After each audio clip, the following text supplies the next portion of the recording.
Souvent, lorsque les conflits violents reprennent au Proche-Orient, les Juifs de France sont appelés à soutenir inconditionnellement l'État d'Israël. Pourtant, un certain nombre d'entre eux, comme moi, refusent cette assignation identitaire. C'est pourquoi je suis allé à leur rencontre.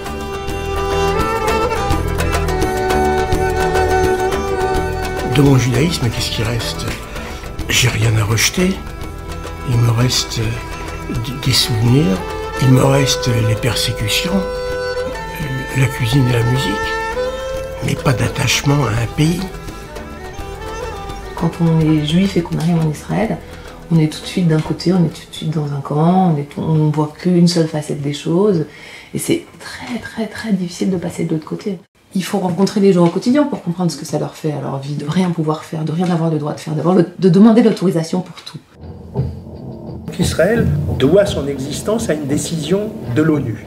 L'ONU a fait une autre résolution disant qu'il faut qu'il quitte complètement les territoires occupés.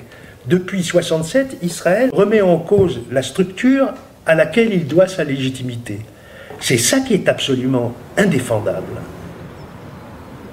Mon soutien de la cause palestinienne a fait de moi un traître. Et pour moi, c'est très difficile à vivre. Moi, j'ai consacré ma vie à écrire des livres, une trentaine de livres sur l'histoire des Juifs. Et aujourd'hui, que dans la rue, les gens m'insultent. Les Juifs m'insultent. J'ai vu quelque chose que je ne pensais pas pouvoir voir. C'est une manifestation de 2000 personnes en soutien au massacre de l'offensive bouclier protecteur. C'est peut-être la seule fois de ma vie où j'étais saisi d'une honte pour eux. Moi, j'ai pas honte pour moi, je ne m'identifie pas à ces gens-là. L'époque où j'ai commencé à être en politique, des gens qui approuvaient des massacres, c'était des fachos. Ceci dit, j'ai réalisé qu'il y avait des associations qui étaient infectées d'antisémitisme. Ils prétendent soutenir les Palestiniens, mais leur combat est un combat raciste. C'est-à-dire que c'est pas un État palestinien qu'ils veulent, c'est les Juifs à la mer.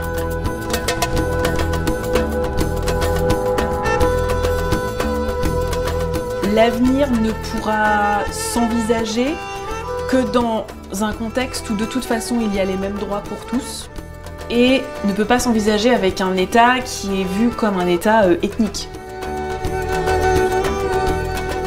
Tout ce qu'on peut faire, c'est essayer d'inventer une fiction qui change le réel. Mais il faut s'y tenir.